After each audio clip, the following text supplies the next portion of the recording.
Hello bachcho, let's read this question. So our question says the enthalpy of formation for CO2, CO and H2O are minus 393.5, minus 110.5 and minus 241.8 kilojoule per mole respectively. The standard enthalpy change in kilojoule for this reaction is. तो यहाँ पे आपके पास standard enthalpy of formation दे रखा है CO2, CO and H2O के लिए, और आपको निकालना है standard enthalpy change for the following reaction. तो ये रिएक्शन हमारे पास गिवन है CO2 plus H2 that make CO plus H2O।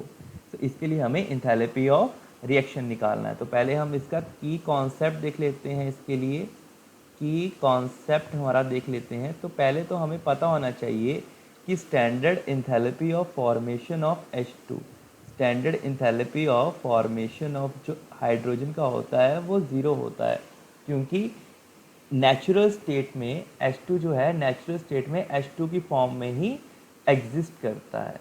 ठीक है ना। तो नेचुरल फॉर्म में अगर H2 है तो H2 से H2 बनाने में कौन सी एनर्जी लगेगी? कोई एनर्जी नहीं लगेगी आपकी। ठीक है, इसलिए standard enthalpy of formation of H2 क्या होता है हमारा? ज़ीरो होता है। ठीक है।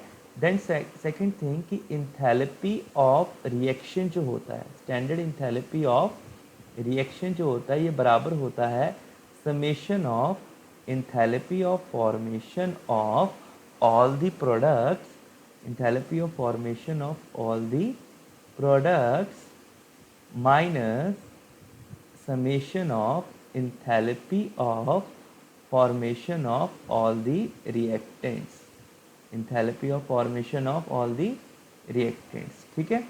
सो ये हमारे पास फार्मूला होता है इंथैल्पी ऑफ रिएक्शन निकालने का।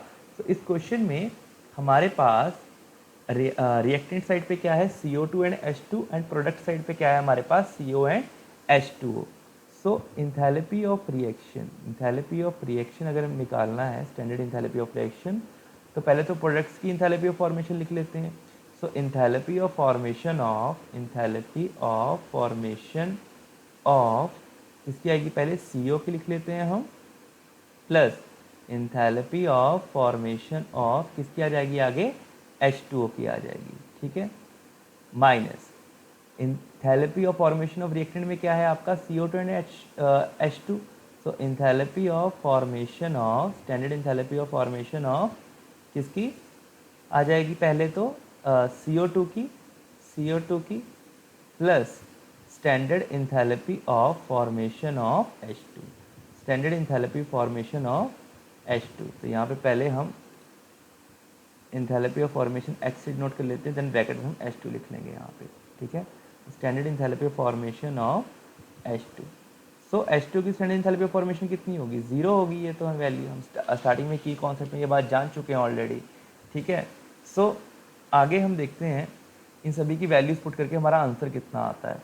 सो enthalpy of formation of CO, carbon monoxide की कितनी क्वेश्चन में गिवन आपके पास? It is -110.5। ठीक है, देन आपके पास वाटर की कितनी गिवन है यहाँ पे? वाटर की आपके पास गिवन है यहाँ पे H2 की बात करिए, गिवन है -241.8, -241.8 माइनस CO2 की कितनी गिवन है आपके पास यहाँ पे? CO2 की आपकी गिवन है यहाँ पे -393.5। ये हमारे पास CO2 की वैल्यू गिवन है। इसको सॉल्व कर लेते हैं आगे हम।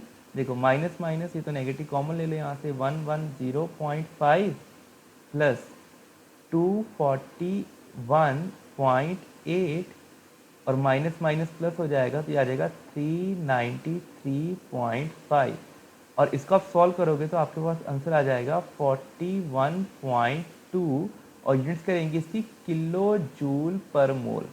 ये देखो जितनी भी स्टैंडर्ड इंथैल्पी ऑफ फॉर्मेशन की यूनिट्स क्या आती है यहाँ पे आपकी किलो जूल पर मोल में गिवन थी ना आपके पास। यहाँ पे देखो किलो जूल पर मोल, तो आपका आंसर भी किस में आएगा?